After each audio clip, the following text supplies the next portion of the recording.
সাইদের প্রসারিত দুই হাত যেন এক অলঙ্ঘনীয় পর্বত। কোনো বর্গীর সাধ্য নেই যেটা অতিক্রম করে বাংলাদেশের মানুষকে স্পর্শ করতে পারে।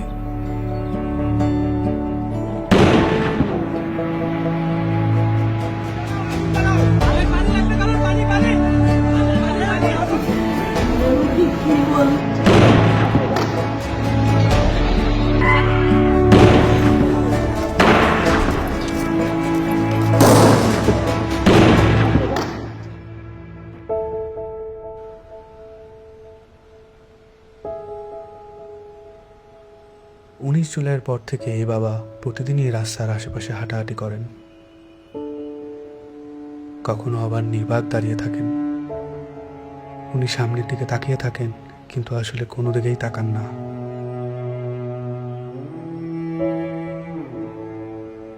যেসব রাস্তা দিয়ে ওনার ছেলে হাঁটতো, ওইসব রাস্তায় উনি দাঁড়ালে উনি ওনার ছেলের রুম পান।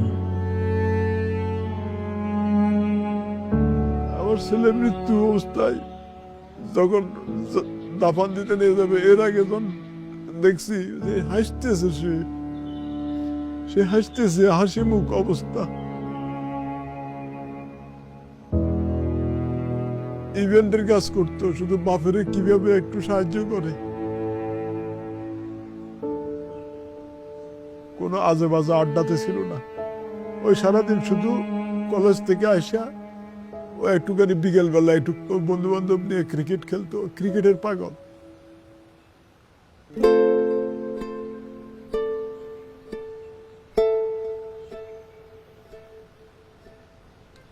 যে আমার পায়ের পাতা আছে এরকম একটা অনুভূতি হতো, কিন্তু আমি যখন হাত দিতাম তখন থেকে আমার পায়ের পাতা নেই, এরকম একটা প্রচুর অনুভূতি হতো। আমি অনেক কান্না করতাম। এই ব্যথার চেয়ে আমার ওই অনুভূতিগুলো আমার বেশি হতো, যে আমার পা আছে, আমি যখন হাত দিই তখন থেকে আমার পা নাই।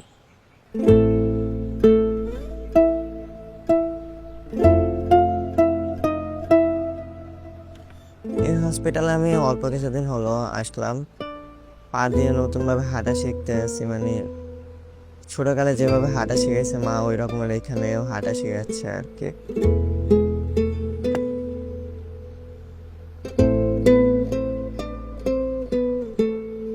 একটি প্রতিবন্ধী কিশোর, 7 বছরের বাচ্চা, ল্যাংড়া মানুষ যদি সংগ্রামে নামতে পারে, তাহলে আমি কেন বসে থাকবো ঘরে?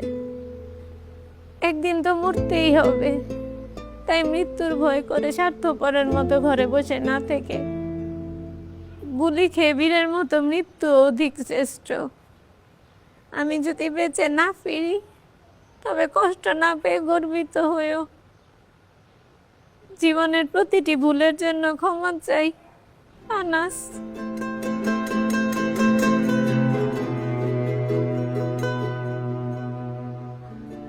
আমার সন্তানের বুকে গুলি লাগছে, আর ছিদ্রটা হয়েছে আমার কলিজায়। আল্লাহ পাক যতদিন আমাকে হায়াত দিছে, আমি এই হাহাকার নিয়ে বেঁচে থাকবো।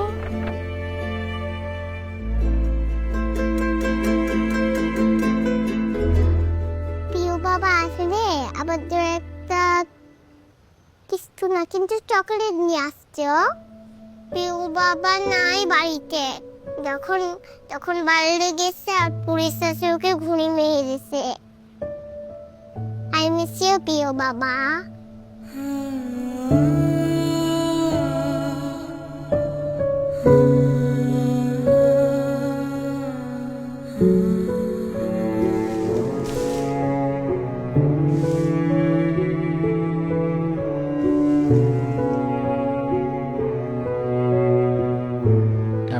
চেম্বারের মধ্যে বক্তব্য দিছিল যে আমরা কোনো সরকার বিরোধী আন্দোলন নয়, আমরা নিজের অধিকার আদায়ের জন্য বলে বলা করার পরে কমিল বড়ুয়া ওই ছাত্রলীগের লিডার আসছিল, তাই সেই গলা চিপি ধরছিল, গালমুখের থাপড় মারছে।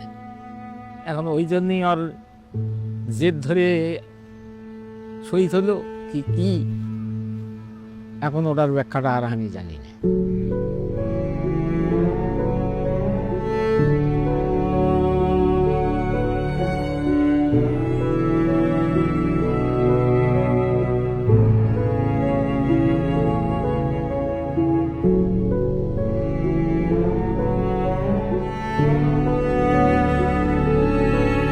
ঘুমের সময় মায়ের দুধ খাইয়া ঘুমায়, সেই ঘুমটা আর ঘুমাইতে পারে না, তখন আবাইতে পাইয়া পাইতে পাই করে উলট ফুলট করে ঘুমের লেগে আবার উঠে খুলে লই।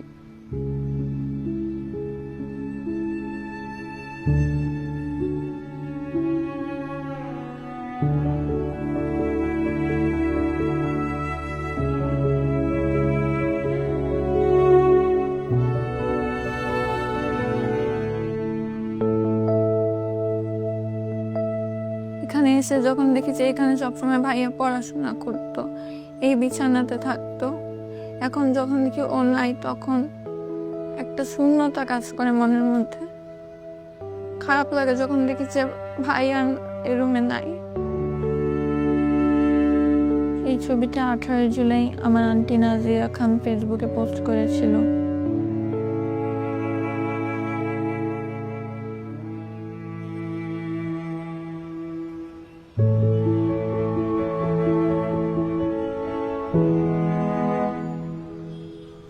আজ কতদিন হলো আমার ছেলে আমার মা কয়, আমার মাও কয় না, আমার বুক হয় না, কয় না আমার বাপ বেড়ে দে। আমার সন্তানরা যারা যেভাবে মারছে আল্লাহ তাদের বিচার করুক। আমি সরকারের কাছেও বিচার চাই, জনগণের কাছেও বিচার চাই। আমার সন্তানরা মারছে, হাজার হাজার মায়ের বুক খালি করছে, যে খালি করছে তারও বিচার করুক আল্লাহ। কতটা তুমি হারালে বন্ধু, কেঁদেছে অন্তর। জানো না তুমি হারাবার ব্যথা, জানে পলাশির প্রান্ত। হারিয়ে গেছে যেখানে মায়ের সোনার নলুকখানি, গোলা ভরা ক্ষেতের ফসল, সাজানো ফুলদানি। এ হারানোর বেদনা তুমি রেখো অন্তরে, দেখবে তোমার দুঃখ লুকাবে পলাশির প্রান্তরে। বাংলাদেশের বুকের ওপর চেপে বসা 36 দিনের এই ভারই আমরা নিতে পারছি না। একবার ভাবি চলেন, 16 বছরে কত বড় ভার হয়ে এটা আমাদের বুকের উপর বসেছিল। এই ভারই আমাদের শক্তি দিক সংস্কার করে নতুন বাংলাদেশ গড়ার।